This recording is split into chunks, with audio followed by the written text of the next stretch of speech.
Aya Namaste, chers toutes, chers tous, bienvenue sur la tribune de la connaissance. La connaissance authentique et originale. On m'appelle Sri Euseb Arwandjin. Je suis instructeur spirituel. Je suis métaphysicien, dignitaire authentique de la tradition hermétique. Nous sommes là, sur cette nouvelle chaîne YouTube, pour poursuivre notre aventure dans ce que je vais appeler, ce que j'ai coutume d'appeler empire de la connaissance véritable et fondamentale. Vous nous avez manqué pendant des jours et nous vous avons aussi manqué pendant des jours, mais en fait nous sommes là, nous sommes bien là. On a décidé de rester dans le secret, d'observer. On a décidé de nous retirer, d'observer, voilà, d'observer, d'apprécier en quelque sorte la qualité de digestion par la conscience collective des enseignements que nous voulons prôner ici. C'est ce qui a fait d'ailleurs que pendant des jours, vous ne nous avez pas vus. Si c'est, en fait, si c'est, je vais dire, déployer la connaissance, venir présenter la connaissance, nous sommes plus disponibles à ça. C'est vrai que nous avons d'autres responsabilités vis-à-vis d'autres choses, des fois qui nous prennent le temps, mais aussi, en fait, un véritable instructeur spirituel, lorsqu'il finit de présenter des séries de connaissances, que ce soit à travers des cours spirituels, à travers des émissions et tout, il se retire pour un moment et il apprécie la qualité de la digestion par la conscience collective de ce qu'il a légué. Bon, c'est vrai que beaucoup de activistes spirituels, nous n'en sommes pas, ne maîtrisent rien de ces technologies-là. Mais en fait, c'est une technologie quand même très importante dans ce que je vais appeler l'instruction spirituelle. Il y a quelques jours, ceux qui sont abonnés ceux qui sont amis avec moi sur Facebook ou dans nos groupes au cœur de l'étrange avait vu passer un communiqué qui annonçait de nouvelles séries d'émissions intitulées Les Archives Nagales. Les Archives Nagales. Nous allons commencer à partir d'aujourd'hui cette série d'émissions. Alors, le thème de cette émission s'intitule Les Archives Nagales, partie 1.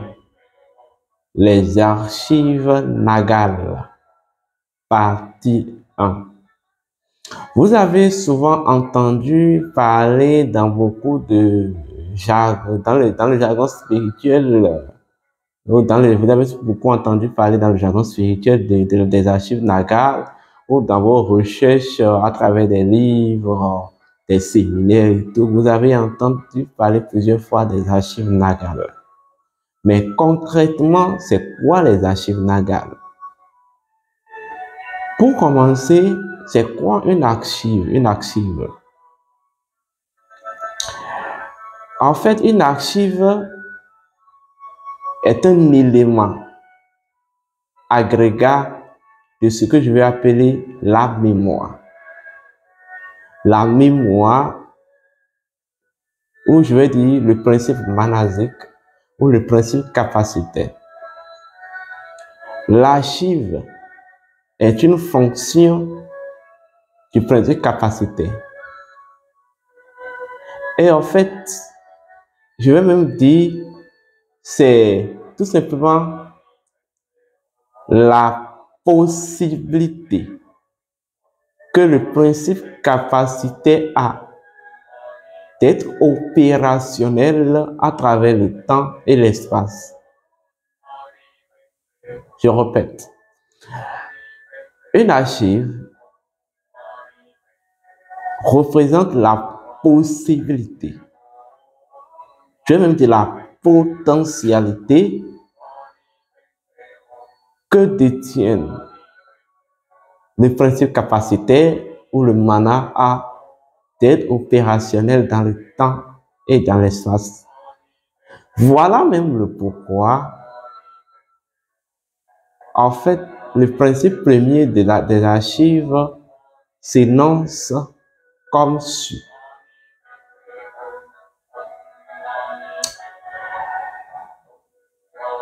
En vérité,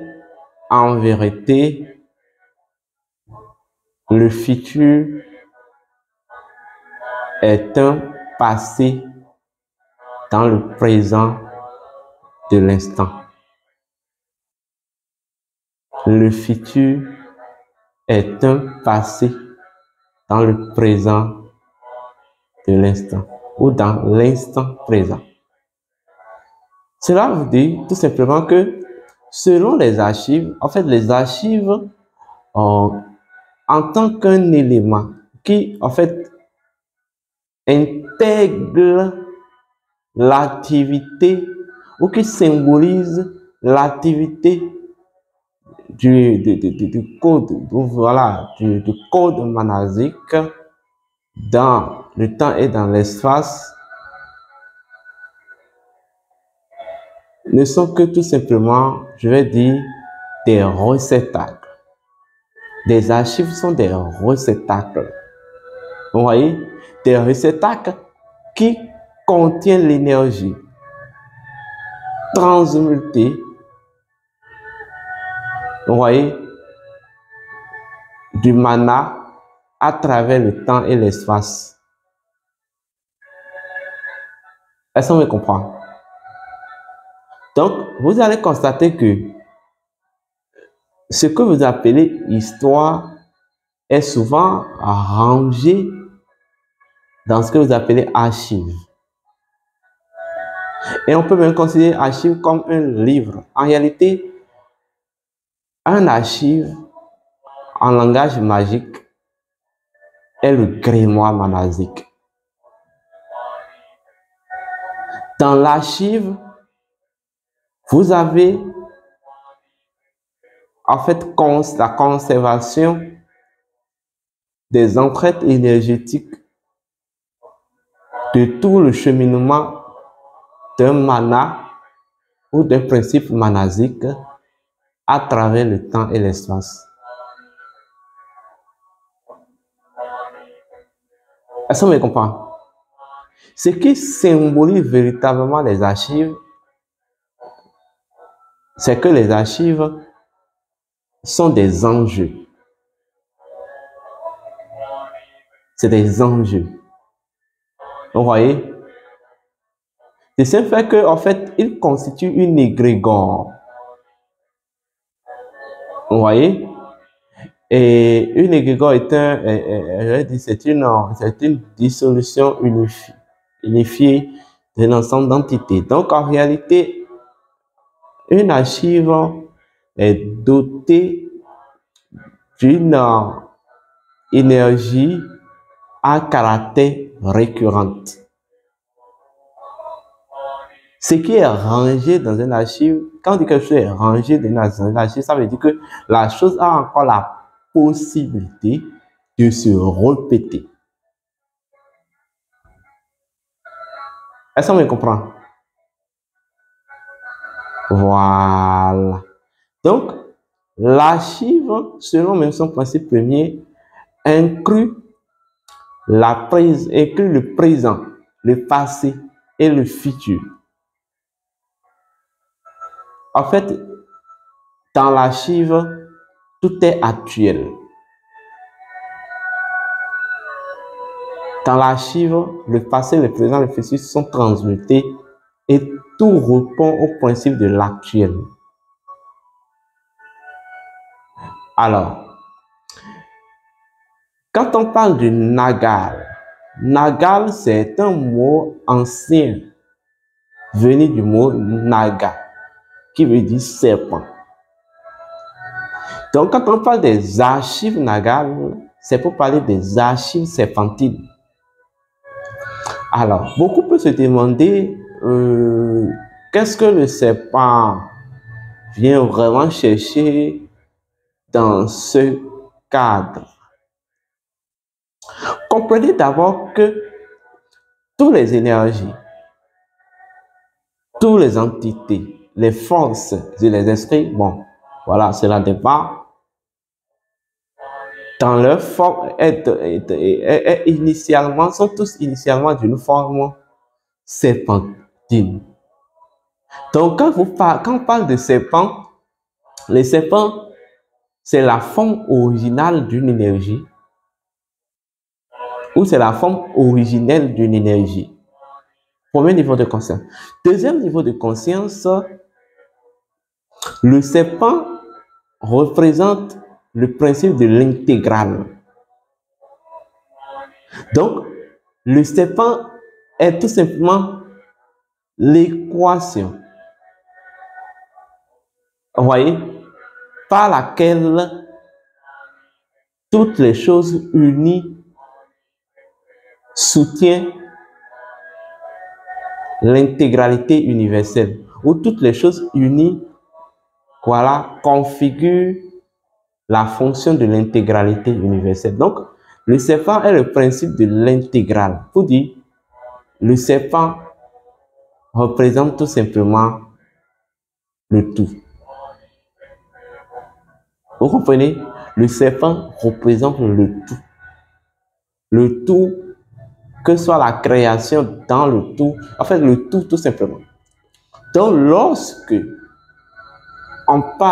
lorsque vous entendez parler souvent des archives Nagal, il s'agit tout simplement des archives du tout.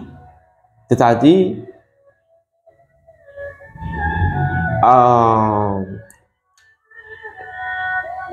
le grimoire manasique du tout. Les archives Nagal ont été toujours, je vais dire, à l'essence des créations. Les archives Nagal ont été toujours à l'essence des créations parce que les archives Nagal représentent, parce qu'il y a une différence d'ailleurs entre les archives nagales et les archives akashiques. Les archives nagales, en fait, comprenez juste, en termes clairs, représentent la mémoire même de l'Anglo-Bantou. Puisque l'Anglo-Bantou n'est qu'une transmutation du passé, du passé universel, du présent universel et du futur universel, on dit que l'Anglo-Bantou est actuel. Donc, en fait, toute la psychologie, tout l'historique de la psychologie de l'Anglo-Bantou est contenu dans ce que je vais appeler les archives nagales. Vous comprenez? Donc, les archives nagales, en fait, ont un facteur, en fait, ont un impact sur les temps, même si en même temps la transmutation du temps, c'est-à-dire l'intemporalité. C'est en cela qu'on dit que les archives nagales sont intemporelles. Vous voyez? C'est en cela qu'on dit que les archives nagales sont intemporelles. Dans les archives nagales, vous verrez le récit de l'essence de toute la création. Pour les archives nagales, toute la création n'est qu'une répétition récurrente de l'énergie initiale, c'est-à-dire de l'énergie de l'Anglo-Bantou. Donc, les archives nagales sont considérées comme le témoin de tout le processus de la création, des mondes spirituels jusqu'au monde matériel.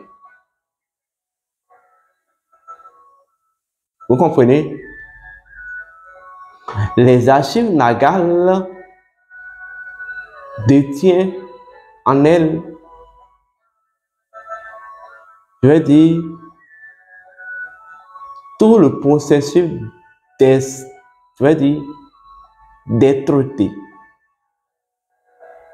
et de manifestation de toutes les forces de la nature. Voilà même le pourquoi. Ce qui configure les archives nagales demeure tout simplement la légende comportementale des forces de la nature. Vous voyez, la légende comportementale, des légendes comportementales des forces de la nature. Maintenant, deuxième niveau, vous allez me demander où se trouvent les archives nagales ou qu'est-ce qui symbolise les archives nagales. En réalité, dans la nature, il y a des éléments qu'on appelle les éléments représentant les archives nagales et uniquement par ces éléments, vous pouvez accéder, je veux dire, à la conscience des archives nagales. D'abord, les archives nagales sont universelles. Les archives nagales, c'est ce que je vais appeler la mémoire universelle. Je n'ai pas dit la mémoire cosmique, mais la mémoire universelle. Le monde physique et les sous-mondes du monde physique. Le monde astral et les sous-plans du monde astral. Le monde mental et les sous-plans du monde mental. Le monde spirituel et les sous-plans du monde spirituel, en fait, ont tous leur énergie, la totalité de la mémoire de leur énergie dans les archives nagales. Vous comprenez? Le premier élément, je vais dire, symbole ou matériau symbologique ou symbolique qui représente les archives nagales, c'est l'eau.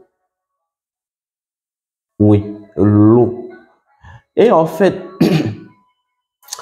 dans les traditions africaines, vous devez souvent entendre parler d'une divination qu'on appelle l'hydromancie ou acalhydromancie, qui est une forme de divination qui consiste à consulter les mondes spirituels grâce à l'eau ou l'esprit de l'eau.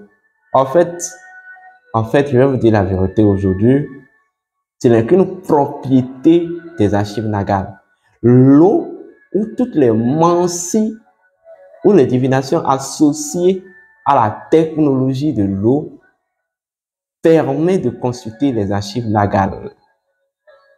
Parce que l'eau, dans son essence, représente les archives nagales. Parce que l'eau, dans son principe premier, est l'écoulement du serpent. L'écoulement du serpent. Deuxième niveau, nous avons l'océan ou la mer, qui représente les archives nagales. Vous avez dans la mer les archives de toute l'histoire de la création, des mondes et de la nature. La mer représente la région tellurique des archives nagales. Je le répète, la mer représente la région tellurique des archives nagales. Lorsque vous rentrez dans les archives nagales, vous avez l'histoire de toute la création, de toutes les créations, de toutes les civilisations, de toutes les peuples. Et en fait, leur destinée de régénération et de renaissance, c'est-à-dire leur éventualité à s'auto-répéter, ou l'histoire, ou la prédiction de leur éventualité à s'auto-répéter dans le temps et dans l'espace à venir. C'est d'ailleurs même le pourquoi, suivez-moi bien, que ceux qui ont une relation avec la mer, de par leur force d'incarnation, ont cette facilité de fouiller le monde spirituel, ils ont cette facilité oraculaire. Parce que, en fait, la mer représente les archives nagales, représente la région des archives nagales à travers la terre. Nous avons un troisième élément qui est un élément très transversal et que vous verrez dans tous les autres mondes et tout, qui symbolise en même temps, qui représente en même temps, qui n'est qu'un élément aussi factuel et non factuel des archives nagales. Il s'agit précisément de l'écran de vie, ou entre parenthèses du néant. L'écran de vie ou néant. Et par là, nous comprenons que les archives nagales représentent un miroir, mais à interface, dans laquelle toutes les humanités, tous les mondes, tous les plans, toutes les créations, en fait, constituent une seule image cosmique. En vérité, les archives nagales ne mentent pas. Les archives nagales ne mentent pas. Est-ce qu'on me comprend? Parce que l'essence des choses, la mémoire de l'essence des choses est profondément enregistrée dans les archives nagales. Mais les archives nagales ont une autre fonction qu'on appelle la fonction de l'amplification. C'est ce qui fait que toute chose enregistrée, toute chose dont l'essence est enregistrée dans les archives nagales peut en fait se reproduire de façon cyclique et psychologique.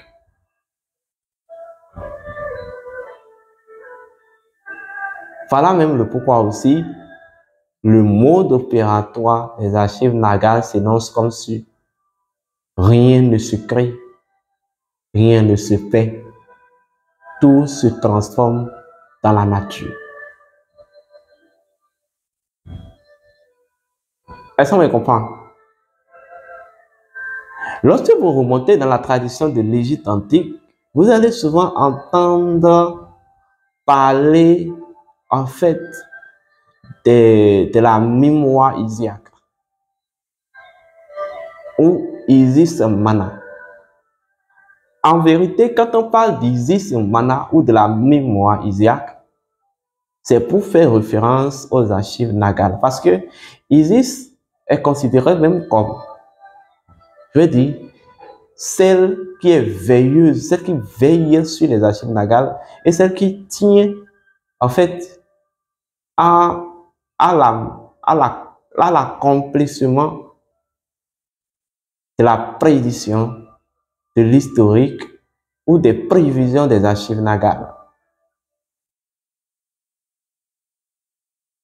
Beaucoup de légendes des peuples de leur civilisation et de leur culture, tradition, n'ont pas été inventées par eux-mêmes, mais ont été retranchées, sont retranchées des archives nagales. Lorsque vous avez la capacité de rentrer dans les archives nagales, de lire les archives nagales, eh bien oui, vous savez que tout ce qui se passe ici maintenant ont été déjà prévus par la création dans les archives nagales et en fait, se sont déjà produits ne serait-ce qu'une fois. Même toute la connaissance, les pratiques et cultes, rites et rituels connus dans les plans, les mondes, les créations, par les peuples et les civilisations, leur énergie, l'essence de leur énergie est détenue par les archives nagales. C'est ce qui fait même que lorsque vous avez la capacité d'aller dans la mer et dans les profondeurs marines, vous pouvez découvrir en fait l'originalité de certaines pratiques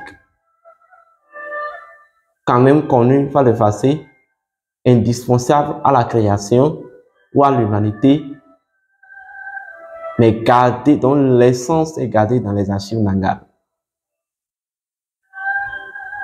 Est-ce qu'on me comprend?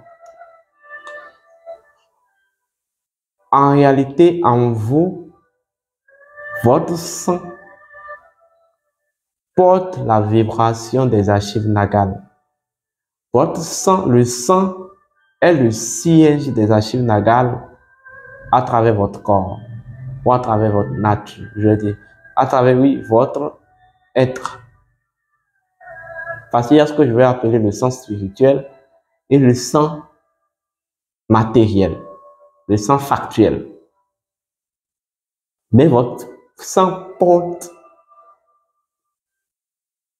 l'énergie des archives nagales. Votre sang est la région, le siège des archives nagales à travers votre être. Voilà le pourquoi, en fait, lorsque vous savez lire le sang, vous pouvez prédire la 7e génération. Alors, je vous dédie cette musique. Nous allons revenir dans la partie 2 et aborder le pourquoi des archives nagales et comment nous pouvons en fait maintenir l'équilibre cosmique des âges à venir tout en respectant les archives nagales, les archives, la mémoire isiaque, la mémoire isiaque ou les archives serpentines. Les archives nagales représentent l'historique des énergies, de leur essence jusqu'à leur accomplissement. Ceci étant dit, pour toute autre information complémentaire, pour composer le plus de 129 68 53 96 60 ou le plus de 129 90 00 53 33. D'ici là, portez-vous bien. Suivez un peu cette musique.